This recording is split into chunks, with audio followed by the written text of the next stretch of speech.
Some years ago, a well-known perfume company invented a concept called the Ambiance Night.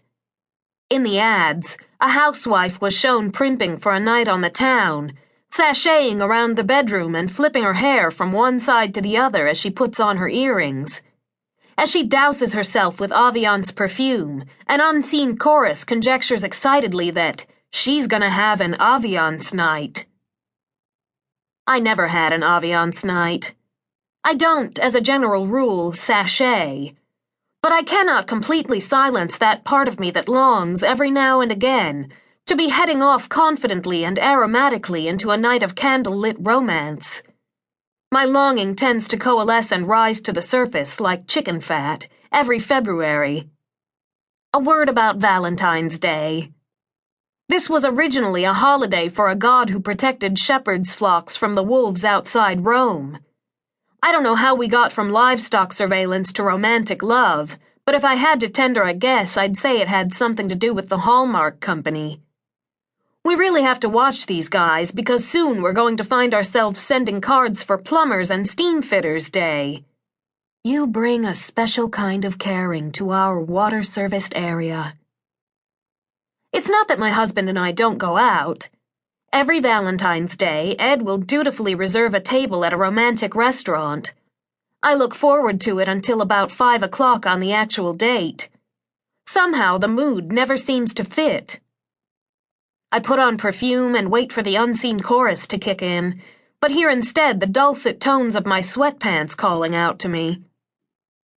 Suddenly I don't feel like going to an unfamiliar, overpriced restaurant. I want to go somewhere comfortable and known. A place where the wine doesn't cost more than my shoes and the waiter won't look down upon me for making daikon rhyme with bacon. But this is Valentine's Day and we must persevere.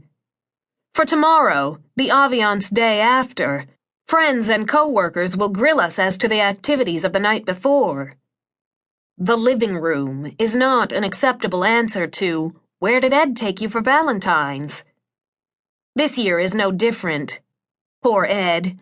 He's trying very hard. As we dress to leave, he takes my hands in his and leans in close. He cocks his head to one side, as if seeing me anew, in the fresh dawn of reawakened love. Are you wearing an odor? Ed is romantic, but not in the traditional manner. I once suggested that we bring the dining room candles into the bedroom. Ed brought them in and set them down on the floor near the door at the farthest point from the bedspread and other combustibles, completely out of our view. They still provide some nice ambient illumination, he said. It was like getting into bed with Norm Abram. I once asked him to pick up some massage oil, and he came home with an unscented variety. I didn't know such a thing existed. Another time he tried to surprise me with a romantic bubble bath, not realizing that sometime during the day, something had gone wrong with the hot water heater, and the bath water was stone cold. No doubt we'd forgotten to send flowers on Plumbers and Steamfitters Day, and the local 486 had sabotaged our tank. The Valentine's Day dinner itself is always a bit of a trial. From the moment you're seated, the gazing and hand-holding must begin. Everyone else is doing it, and so you must too.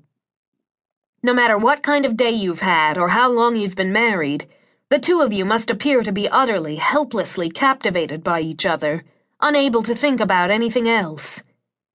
This does not work for one simple, incontrovertible reason. A man at a restaurant table is thinking about food. He cannot help himself. He knows this isn't allowed and will try very, very hard to appear to be thinking thoughts of love. The effort typically fails, and he achieves a look somewhere between hypnosis and acid reflux. I say Valentine's Day should have term limits. I say if you're old enough to have trouble reading a menu by candlelight, you're old enough that you shouldn't have to bother. Kiss each other across a plate of spaghetti, while an unseen chorus admits that the Ambiance night was always a little overrated.